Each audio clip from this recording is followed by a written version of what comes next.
Assalomu alaykum xakerlar. Bugungi videoda TryHackMe platformasidagi eng mashhur va o'rganuvchilarga juda mos bo'lgan CTF mashinani PickleRick'ni birgalikda yechamiz.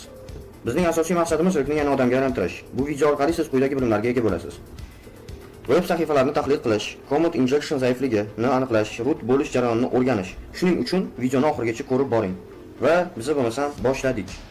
PickleRick mashinani yechamiz dedim. PickleRick mashina PickleRick va multiserialdan ilhomlangan holda TryHackMe tomonidan tayyorlangan bir mashin. Bu mashin juda ham mashhur, ancha yildan beri ishlab borishadi va videolari YouTube'da juda ham ko'p, lekin men kuzatib bordim, что o'zbek tilida videosi yo'q. Va kelinglar bo'lmasam shu mashinani ishlab ko'ramiz va pentester sifatida ishlab ko'ramiz. Pentester sifatida kerak bo'lsa hisobot yozib ham ko'ramiz. Lekin hisobotni video davomida yozmayman. Hisobotni pentester hisobotini bemalol Telegram kanalimda описанием tagida bemalol kirib ko'rsanglar bo'ladi va o'zingizlar praktika qilib ishlab ham ko'rsanglar bo'ladi. Tak, bo'lmasam biz boshladik. PickleRick mashina TryHackMe saytiga kirasizlar, ro'yxatdan o'tasizlar. Ro'yxatdan o'tganingizdan keyin poiskga kirib PickleRick deb mashina yozasizlar, PickleRick deb. Xo'p, birinchi o'chirda bizga VPN kerak. VPNni, TryHackMe VPNni olish uchun biz profilga bosamiz. Access tugmasini bosganimizdan keyin OpenVPN, Access via OpenVPN Advanced degan shunaqa bir bo'lim yoki page chiqadi deb aytsam ham bo'ladi. Tak, bo'lmasam biz VPNni o'tkazib olamiz. Download configuration file mana shu knopka chiqadi. Maslahatim bu Kali Linuxlarda yechiladi. Tak, terminalga kirib olamiz. ls-await cd disk downloads ls boyaga o'tkazgan mashinamiz VPNimiz VPPsec 2. Xo'p, endi shuni ishga tushiramiz. sudo open VPN xuddi shuni yozib olamiz. Faqat bir o'rniga ikkini yozishimiz kerak. 2.ovpn qo'shishni yozib olamiz. Sudo xuddi shu komandalarni yozib olaylik. Xullas, уже VPN ishlashni boshladi. Tak, endi boyagi mashinani ishga tushiramiz. Yana pochtaga kirib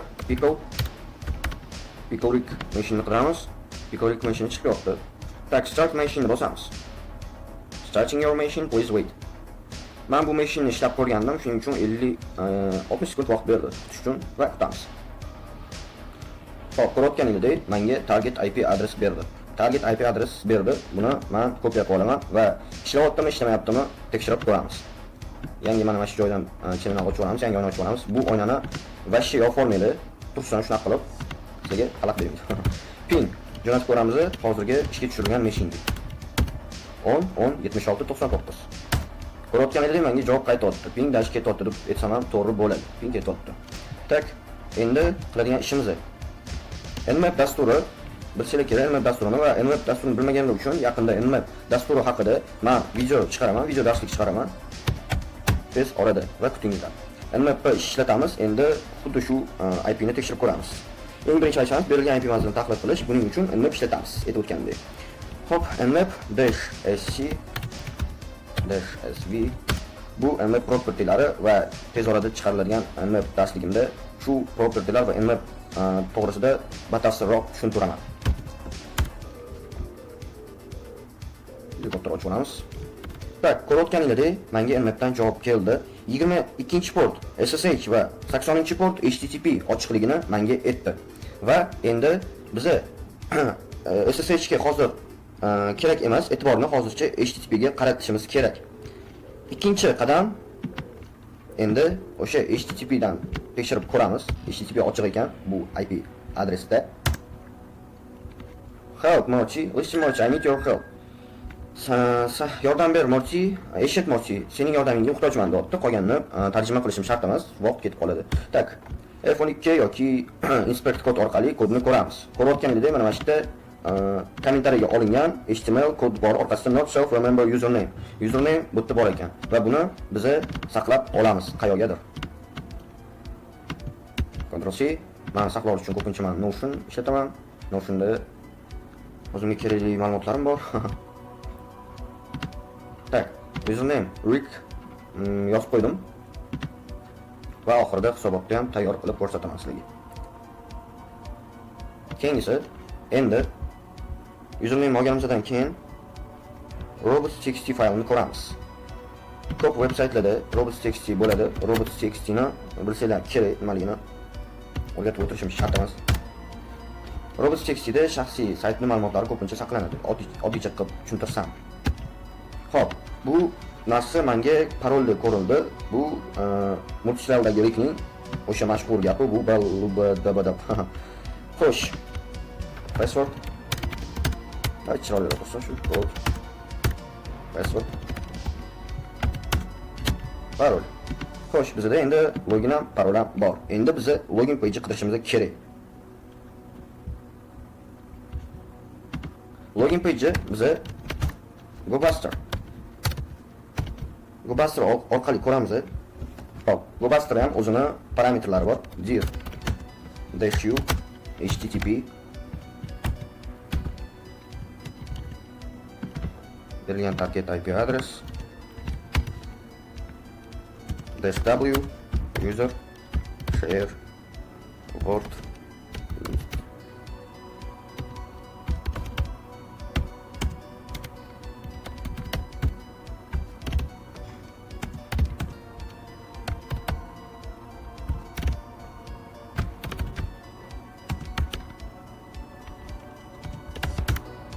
GoBuster ishga tushirdik va bizga kerakli bo'lgan saytni pejlarini ochib beradi va bizga login page hozir kerak.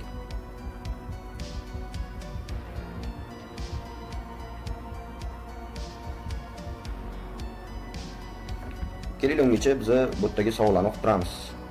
Savolli joy ham bor.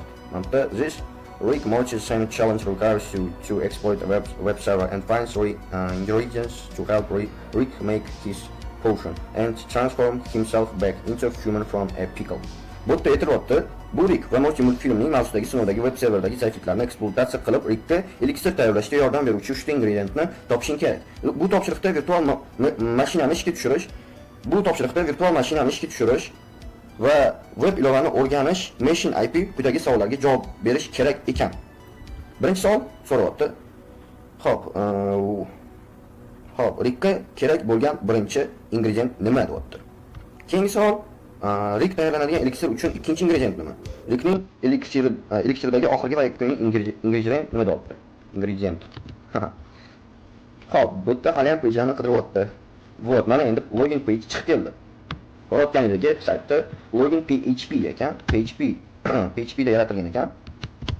Sayt PHP da qurilgan ekan deb to'g'ri desam. Va endi shuni ochib ko'ramiz. Login PHP. Ana endi login va parol so'rayapti. Bu yerda boyaga ko'plab qo'ygan login parolimni kirib ko'ramiz. Qanchalik ehtimolga yaqin va qanchalik kirib ketishi mumkin. O'zi shuni login parol. Hop, login. Va ko'rayotganingizdek, bu yerda command panel ochilyapti. Bu command panel adashmasam ishlaydi, Linux komandalari ishlaydi. Xalos. Ko'rayotganingizdek, shot. Mana bu ko'rayotganingizdek txt faylda chiqyapti. Boyagidan ko'rdik. Mana bu qanaqadir txt bor ekan. Meni fikrimcha bu flag bo'lsa yaxshi bo'lar edi. Ups, fikr. Afsuski bu flag emas ekan. Qo'y. Mana shu holatda ham bu holat. O'shaning uchun bu holatda bo'lmasligi uchun mana bu tekshirib turish kerak yoki bitta start berib olish kerak. Mana endi start berib qo'yamiz. Royson. Mana endi yana start ketdi. Tak. Boyaga bizga chiqqan mana shu tekstni bizga list qilishimiz kerak. List execute. Mr. Mystic Hair deb chiqyapti. Bu adashmasam boyaga birinchi ingrediyentga to'g'ri kelyapti. Qani? Submit. Ko'rib turganingizdek, correct answer. Xo'p, boyaga saytda men reverse shell o'taman bo'lar edi. Reverse shell vaqt ketkazmasdan turib, tezroq o'tib ketish uchun, mashina tezroq ishlash uchun osonroq yo'lini sizlarga ko'rsatib olman. Keyingi list qilay. Endi Rickga uyga kirishimiz kerak. List qilay. Home. Rick. Ko'rayotganingizdek, second ingredient chiqyapti. Buni ham biz list komandasi orqali ishlatib ko'ramiz.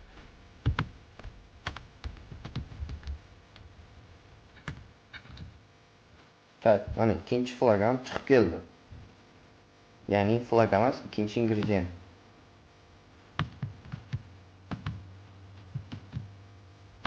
Jarchi. Mana javobimiz ham to'g'ri. Endi esa ikkinchi qismga qoldirdim va ikkinchi qismda yana bitta machine ishlab ko'ramiz. Agarda video darslik sizga yoqqan bo'lsa, videoga like bosib qo'yishingizni iltimos